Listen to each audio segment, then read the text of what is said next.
अब दुनिया में जब भी आप किसी के सहारे जीते हैं, किसी का मत खाइए सर। किसी से अगर 1 रुपये खा रहे हैं तो उसे 2 रुपये खिलाइए, और अगर नहीं खा सकते हैं तो किसी का खाइए भी मत। मिर्जापुर में ललित का हाल देखे ना, ऐसे ही हाल होता है जो दूसरों के सहारे जिंदा रहते हैं, ऐसा ही हाल होता है सर। अगर आप किसी पर 1 रुपया नहीं खर्चा कर सकते हैं तो उसका 1 रुपया अपने ऊपर खर्चा मत होने दीजिए।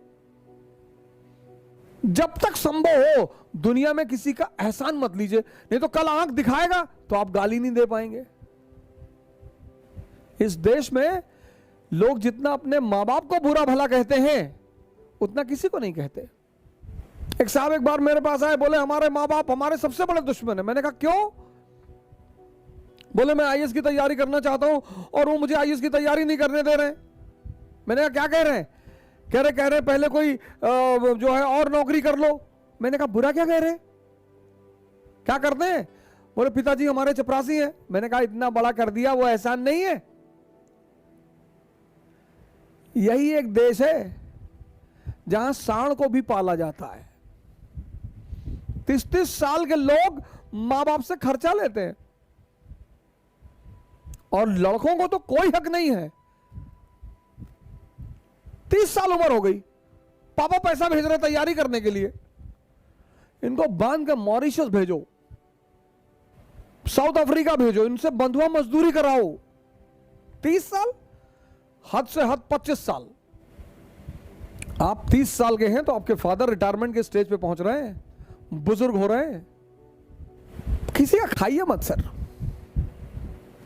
बिल्कुल मत खाइए, नहीं तो किसी दिन किडनी मांग लेगा आपकी। खिलाएगा पिलाएगा, जूता पहनाएगा नाइक का, रेडॉस का। या नेता लोग क्या कहते हैं, भाई है हमारा।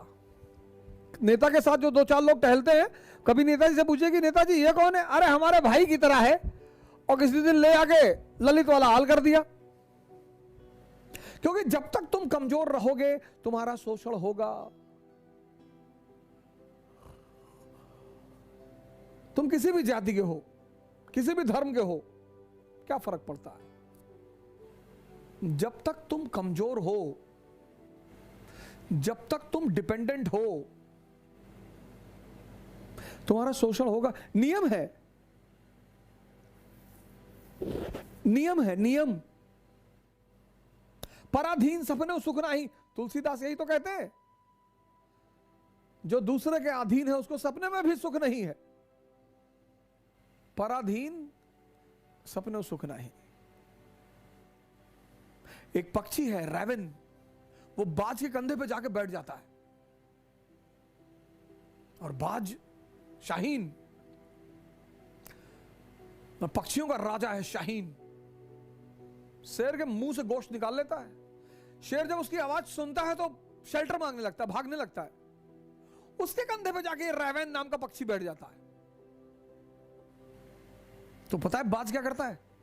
अपनी उड़ान बढ़ाने लगता है, उड़ान। और जैसे जैसे उसकी ऊंचाई बढ़ती रहती है, ऑक्सीजन लेवल कम हो जाता है, रैवन को भागना पड़ता है। अपनी ऊंचाई बढ़ाओ, इतनी बढ़ाओ कि जितने लोग तुम्हें दबाना चाहते हैं उनका दम घुटने लगे, वो खुद ही भाग जाएं। अपनी सारी ताकत अपने में लगाओ और अपनी ऊंचाई को इतना बढ़ाओ कि तुम्हारे जितने अगल बगल लोग भगवान के आशीर्वाद स्वरूप तुम्हारे पीछे पड़े हैं, उनका दम घुटने लगे। जय हिंद।